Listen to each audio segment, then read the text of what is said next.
స్టార్లు లేరు, సూపర్ స్టార్లు కూడా లేదు. కానీ టైటన్స్ మేమే స్టార్స్, మేమే సూపర్ స్టార్స్. టైటిల్ కోసం ఇంకో 2 అడుగు దూరంలో టైటన్స్. అయితే కిషన్ కూడా సీజన్ కంటే ముందే చెప్పాడు, సో ఈ సీజన్ డిఫరెంట్ సీజన్ ఉండబోతుందని చెప్పాడు. సో అదే చేసి చూపెడుతున్నాడు.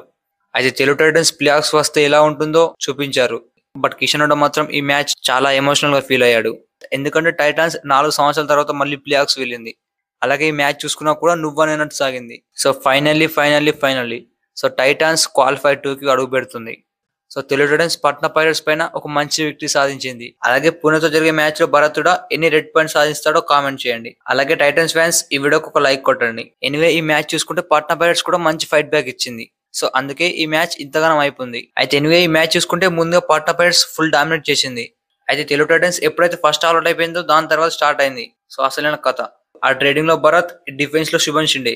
అయితే ముందుగా చెప్పాలంటే అయాన్ని ఫస్ట్ రైడ్ లో టాకిల్ చేశారు. సో అప్పుడే అయాన్ మూవ్మెంట్ అనేది స్టాప్ అయిపోయింది. ఆ టాకిల్ తర్వాత అయాన్ అంత పర్ఫెక్ట్ గా రెడీ చేయలేకపోయాడు. సో అయాన్కి ఒక డౌట్ అనేది క్రియేట్ చేశారు. సో టాకిల్ ఎక్కడ చేస్తారు అనేది. అయితే ఫస్ట్ హాఫ్ లో పట్నా అలాగే తెలుగు టైటన్స్, సో ఈ 2 టీమ్స్ కూడా ఈక్వల్ గా ఆడింది. ఎస్పెషల్లీ అయాన్ అలాగే భరత్. అయితే డిఫెన్స్ చూసుకుంటే 2 టీంలు కూడా చాలా మిస్టేక్ చేసింది. ఎస్పెషల్లీ టైటన్స్ కంటే పట్నా మాత్రం చాలా మిస్టేక్ చేసింది. సో అందుకే పట్నా పైరేట్స్ ఈ మ్యాచ్ ఈజీగా ఓడిపోయారు. ఆ టైటన్ చూసుకున్నా కూడా ఫస్ట్ అయాన్ని బ్యాక్ తో టాకిల్ చేశారు. అయితే ఏ రైడర్ అయినా కూడా ఫస్ట్ సారి మిస్టేక్ చేసినది సెకండ్ టైం రిపీట్ చేయరు. సో శుభన్ షిండే అది మర్చిపోయాడు. వరుసగా 2 సార్లు బ్యాక్ కోసం ట్రై చేశాడు, విఫలమయ్యాడు. అయితే సెకండ్ హాఫ్ లో శుభన్ షిండే అవుట్ అయిన తర్వాత ఒకనొక situation Telugu Titans all out అయ్యేది. అప్పుడు ప్రఫుల్ వచ్చి ఆల్ అవుట్ నుంచి కాపాడాడు. వన్స్ అగైన్ భరతుడా. సో భరతుడా ఈ మ్యాచ్ లో చూసుకుంటే ఏకంగా 23 రెడ్ పాయింట్స్ సాధించాడు. అటు విజయ్ మలిక్ చూసుకున్నా కూడా కొంచెం సపోర్ట్ ఇచ్చాడు. కేవలం 5 పాయింట్లు మాత్రమే సాధించాడు. అజిత్ 3 పాయింట్లు, అలాగే శుభన్ షిండే 3 పాయింట్లు. తెలుగు టైటన్స్ ఈ మ్యాచ్ లో ఎక్కువగా అంకిత్ అలాగే అవిద్వాన్, సో ఇద్దరు మాత్రం చాలా మిస్టేక్ చేశారు. అటు పట్నా చూసుకుంటే అయాన్ మరో సూపర్ 10 సాధించాడు. దీంతో 300 క్లబ్ లో కూడా చేరిపోయాడు. ఎనీవే ఈ 2 టీమ్స్ ఫుల్ టైమ్ స్కోర్ చూసుకుంటే తెలుగు టైటన్స్ 46 అలాగే Patna pirates 39. So Patna pirates season 12 కి ఇక ముగిసింది. అయితే పట్నా పైరేట్స్ చూసుకుంటే 1% ఛాన్స్ నుంచి ఎలిమినేటర్ దాకా వచ్చారు.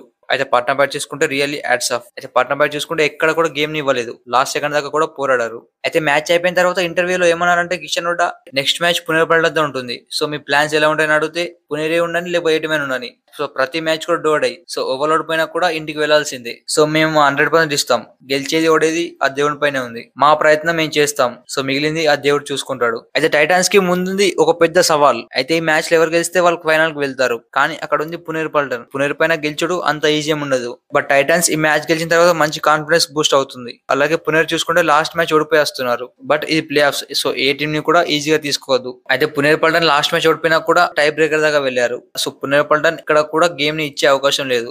సో రాబోయే మ్యాచ్ లో ఏ టీం అయితే తక్కువ మిస్టేక్ చేస్తే ఆ టీమే గెలుస్తుంది. అయితే ఈ 2 టీమ్స్ లాస్ట్ మ్యాచ్ చూసుకుంటే తెలుగు టైటన్స్ ఒక మంచి విక్టరీ సాధించింది. ఎస్పెషల్లీ పునేపల్టన్ చూసుకుంటే వాళ్ళ బెంచ్ ప్లేయర్ ట్రై చేశారు. సో అందుకే ఆ మ్యాచ్ మాత్రం వన్ సైడ్ జరిగింది. అయితే ఆ మ్యాచ్ లో చెప్పుకునేంత పర్ఫార్మెన్స్ ఇచ్చినా కూడా వాళ్ళ యంగ్ ప్లేయర్స్, సో ఆ మ్యాచ్ కు ఈ మ్యాచ్ కి కంపారిజన్ చేసుకున్నా కూడా సెట్ కాదు. అయితే పునేపల్టన్ లాస్ట్ మ్యాచ్ చూసుకుంటే డబల్ ఢిల్లీ పైన 34 తో మ్యాచ్ డ్రా చేసుకున్నారు. ఆ మ్యాచ్ లో చూసుకుంటే అభినేష్ నటరాజన్ అలాగే గౌరవ్ ఖత్రి రైడింగ్ లో కంటే డిఫెన్స్ లో మాత్రం మంచిగా రాణించారు. అయితే ఈ 2 టీమ్స్ పీకే లిస్ట్ చూసుకుంటే మొత్తం 24 మ్యాచ్లు జరిగితే టైటాన్స్ 9 మ్యాచ్లు గెలిస్తే పునేరు 14 మ్యాచ్లు గెలిచింది. అందులో ఒక టై మ్యాచ్ కూడా అయింది. అయితే పీకే లిస్ట్ చూసుకుంటే పునేరుకే ఫేవరబుల్ గా ఉంది. వాళ్ళ లాస్ట్ 3 మ్యాచెస్ చూసుకుంటే టైటాన్స్ 2 మ్యాచ్లు గెలిస్తే పునేరు ఒకటే మ్యాచ్ గెలిచింది. సో లాస్ట్ 3 మ్యాచెస్ చూసుకుంటే టైటాన్స్ ఒక మ్యాచ్ ఎక్కువ గెలిచారు. బట్ ఎనీవే ఈ మ్యాచ్ టైటాన్స్ గెలవాలంటే టీం కలిసికట్టుగా ఆడాలి. ఎస్పెషల్లీ ఈ మ్యాచ్ గెలిచినా కూడా ఈ మ్యాచ్ లో చాలా మిస్టేక్ చేశారు. ఎస్పెషల్లీ డిఫెన్స్ లో మాత్రం టూ మచ్ ఆఫ్ అగ్రెసివ్ వెళ్తున్నారు. సో అది కొంచెం కంట్రోల్ చేసుకుంటే ఈ మ్యాచ్ ఈజీగా గెలుస్తారు. అలాగే తెలుగు టైటన్స్ ఈ మ్యాచ్ లో ఆదిత్య షిండే అలాగే గౌరవ్ ఖత్రి, సో ఈ 2 ప్లేయర్స్ నుంచి జాగ్రత్తగా ఉండాలి. అయితే మనం లాస్ట్ మ్యాచ్ లో చూసాం డబల్ ఢిల్లీ పైన ఇద్దరు ప్లేయర్స్ ఎలా ఆడారో. సో ఈ టైటాన్స్ ఈ మ్యాచ్ గెలిస్తే ఫైనల్ కి, ఓడిపోతే ఈ సీజన్ కి ఎండ్ అవుతుంది. సో 2 టీమ్స్ కి కూడా ఈ match do or die situation. అయితే ఈ 2 టీమ్స్ ప్రాబుల్ స్టార్టింగ్స్ అని చూసుకుంటే పునేపల్టన్, ఆదిత్య షిండే, అస్లాం మినందర్, పంకజ్ మోహితి, అభినేష్ నటరాజన్, గుర్దీప్, గౌరవ్ ఖత్రి అలాగే విశాల్ భరద్వాజ్. ఇటు తెలుగు టైటన్స్ చూసుకుంటే విజయ్ మాలిక్, చేతన్ సాహు, భరతుడా, అవిద్వాన్, అజిత్ పవర్, అంకిత్ అలాగే శుభన్ షిండే. అయితే ఈ 2 టీమ్స్ కీ ప్లేయర్ చూసుకుంటే టైటాన్స్ నుంచి భరతుడా. సో టైటాన్స్ ఈ మ్యాచ్ గెలవాలంటే భరతుడా మంచి పర్ఫార్మెన్స్ చేయాలి. ఎస్పెషల్లీ పునే డిఫెన్స్ చూసుకుంటే మాత్రం బ్రిలియంట్ గా ఉంది. భరతుడా ఈ మ్యాచ్ లో రాణిస్తేనే తెలుగు టైటన్స్ ఫైనల్ కి వెళ్తుంది. అయితే పునేపల్టన్ కీ ప్లేయర్ చూసుకుంటే Aditya Shinde. So Telugu Titans defenders ఇతను ఎలా ఆపుతారో చూడాలి. సో ఇతను ఆపితే టైటాన్స్ కి చాలా అడ్వాంటేజ్ ఉంది. ఎందుకంటే అస్లాం మినందర్ అలాగే పంకజ్ మోహితే, సో ఈ 2 ప్లేయర్స్ కూడా అంత రిధమ్ లో లేరు. సో ఆదిత్య షిండే ఒక్క ఆపితే టైటాన్స్ దే మ్యాచ్. అలాగే ఈ మ్యాచ్ లో కీ బ్యాటిల్ చూసుకుంటే పునేపల్టన్ డిఫెండర్స్ వర్సెస్ భరతుడా. సో భరతుడా చూసుకుంటే లాస్ట్ మ్యాచ్ లో 23 రెడ్ పాయింట్స్ సాధించాడు. సో భరత్ హుడా పునే పట్టణ్ పైన ఎలా ఆడతారో చూడాలి. అలాగే పుణెతో జరిగే మ్యాచ్ లో భరత్ హుడా ఎన్ని రెడ్ పాయింట్స్ సాధిస్తాడో కామెంట్ చేయండి. అలాగే టైటన్స్ ఫ్యాన్స్ ఈ వీడియోకి ఒక లైక్ కొట్టండి.